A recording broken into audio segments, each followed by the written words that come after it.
Olá pessoal, espero que todos estejam bem. Eu fui convidado pelo pessoal da Soul Paths para eu estar aqui.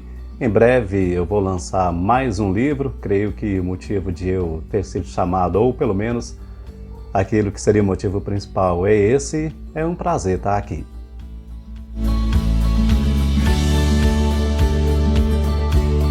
Eu nasci aqui em Patos de Minas, eu nasci no dia 18 de outubro de 1970, eu sou, portanto, patense. Os meus pais eram da região, ou a minha mãe está viva, a minha mãe é da região, meu pai também nasceu aqui na região, moraram aqui em Patos a maioria da vida deles, a minha mãe ainda mora aqui, e eu tive dois irmãos, eu digo tive porque um deles já morreu, o outro ainda é vivo. Nasci aqui, eu fui criado aqui em Patos, eu estudei aqui em Patos, eu ainda moro por aqui. A impressão que eu tenho é que eu não devo sair daqui. Na juventude tive aqueles rompantes, o que é natural, aquela coisa de vou sair da cidade, esse tipo de coisa. Mas isso não ocorreu, eu até tentei, todavia não deu certo, então nasci aqui e estou por aqui. Com relação à vida acadêmica, eu fiz toda ela também aqui em Patos, o curso superior, fiz letras aqui em Patos e também trabalho aqui em Patos. Atualmente eu sou servidor público, eu trabalho no IFTM, que é o Instituto Federal do Triângulo Mineiro.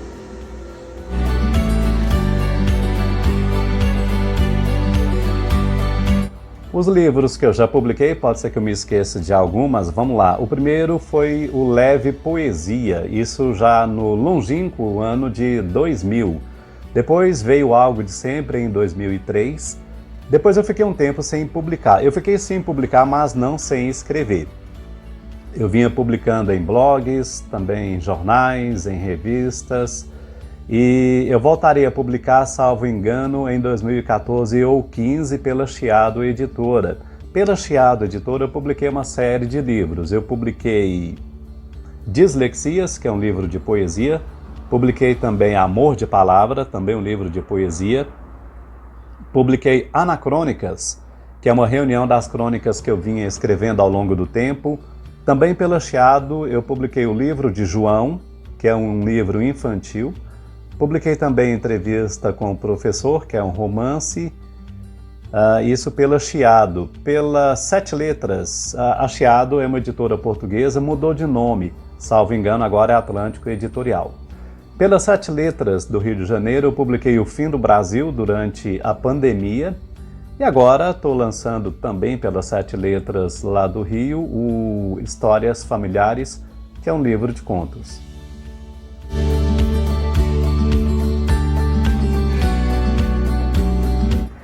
O Histórias Familiares é um livro de ficção, a ideia é antiga.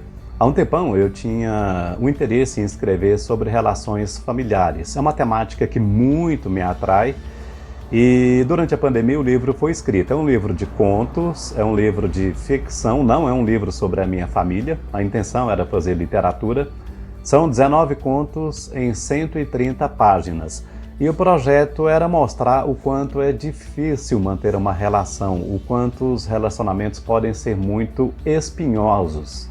Não importa se relacionamento, por exemplo, entre marido e esposa, o relacionamento entre pais e filhos, um relacionamento de namoro. O plano era esse. Nos contos paira essa ideia do quão é difícil manter uma relação, do quão é difícil, por exemplo, manter um casamento e assim por diante. Com relação ao lançamento, ele vai ocorrer no dia 28 de outubro, a partir das 8 da noite, lá no Armazém. O Armazém aqui em Patos fica na Doutor Marculino, número 170, bem na esquina com a Farnese Manciel, no dia 28 de outubro, a partir de 8 da noite.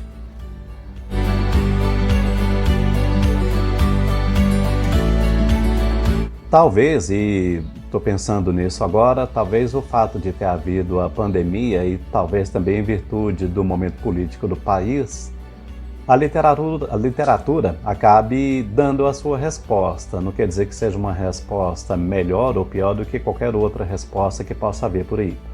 Então eu entendo que o contexto, o momento histórico pede Ele urge por uma resposta. Eu poderia começar dizendo assim.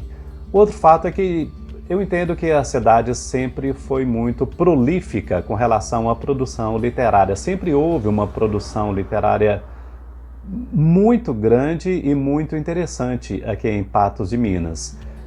Se isso está aparecendo de um modo mais massivo agora, eu entendo que muito mais em função do contexto em que a gente está.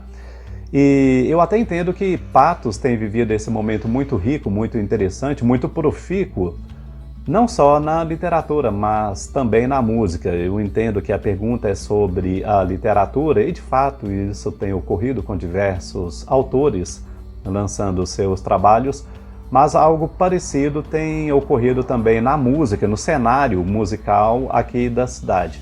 E na leitura que eu faço é que isso é a resposta da arte para o que anda ocorrendo.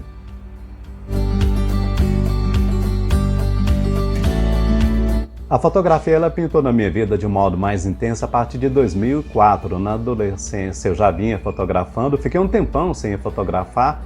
E no ano de 2004 eu comprei a minha primeira câmera digital. A partir daí eu comecei a fotografar de um modo mais intenso, em especial a natureza. E na natureza, fotografando com mais intensidade o cerrado.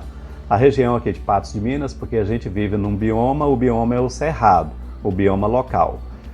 E para eu definiria como um hobby, mas um hobby levado a sério. Até brinco muito, um hobby profissional, porque eu tenho equipamento profissional, eu investi e ainda invisto em equipamento profissional. O equipamento não é tudo, mas ele ajuda, e para o tipo de foto que eu faço na natureza, o tipo de foto depende sim de um equipamento profissional, de lentes profissionais e assim por diante. É um hobby, mas ao mesmo tempo eu vendo as minhas fotos em bancos de imagens. É um hobby que acaba sendo uma profissão no sentido de eu levar a sério. Eu me dedico com afinco à fotografia, eu estudo fotografia com muita disciplina, eu continuo aprendendo, eu continuo acompanhando o trabalho dos grandes fotógrafos, então eu definiria assim. É um hobby, mas é um hobby que é tratado por mim de um modo profissional.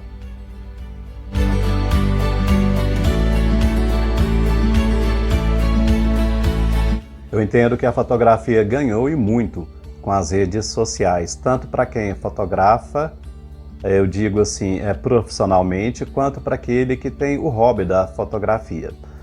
Realmente hoje o pessoal não tem o hábito de imprimir mais fotos, poucas pessoas ainda mantém esse hábito, mas eu não vejo nisso um problema.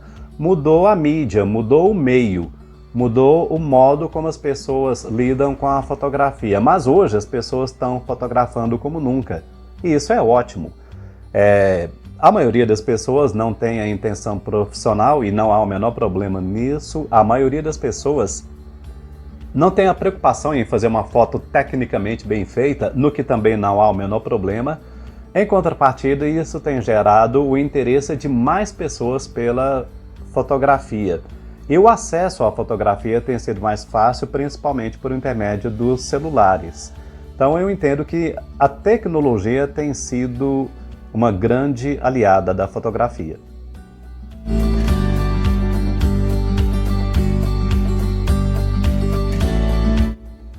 Eu considero que ele ainda é incipiente. Eu sei que a internet, historicamente, talvez já não seja algo tão novo assim.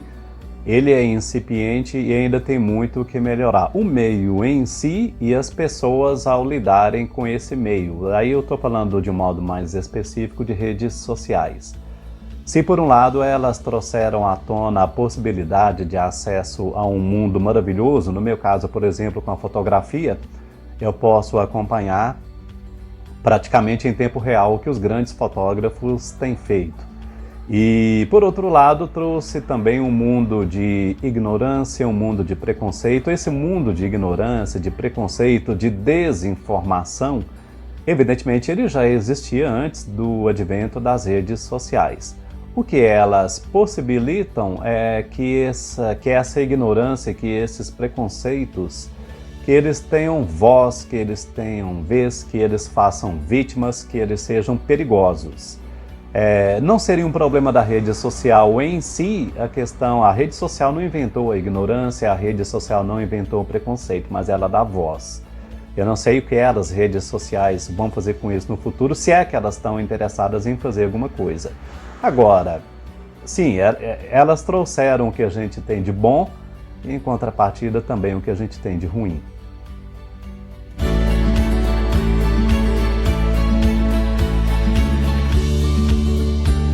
Eu me identifico mais com a fotografia e com a literatura. O fato de eu dar aula foi algo incidental. Eu não procurei. Há pessoas que dizem, e eu acho isso admirável, pessoas que dizem que nasceram para dar aula, nasceram para serem professores. Eu não. Eu dou aula, eu não estou dizendo com isso, pelo menos eu espero, que as aulas sejam uma tragédia, não é isso. Mas eu fui chamado para dar aula, eu não procurei, daí eu não mais parei. Foi o que eu arrumei para eu ganhar a vida. A impressão que eu tenho é que não é algo que eu escolheria.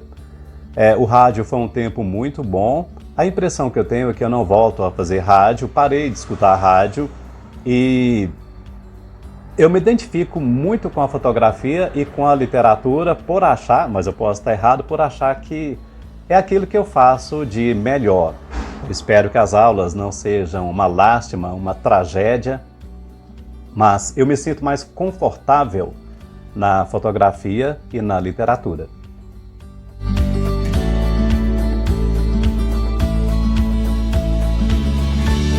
É uma pergunta difícil porque, para eu responder, eu teria de antemão, e evidentemente eu não sei de antemão, saber quem vai ser o próximo presidente da República. Agora, independentemente de quem seja, eu vejo com muita apreensão o futuro do Brasil em virtude da desinformação e da ignorância, a ignorância em qualquer sentido, a ignorância da população brasileira.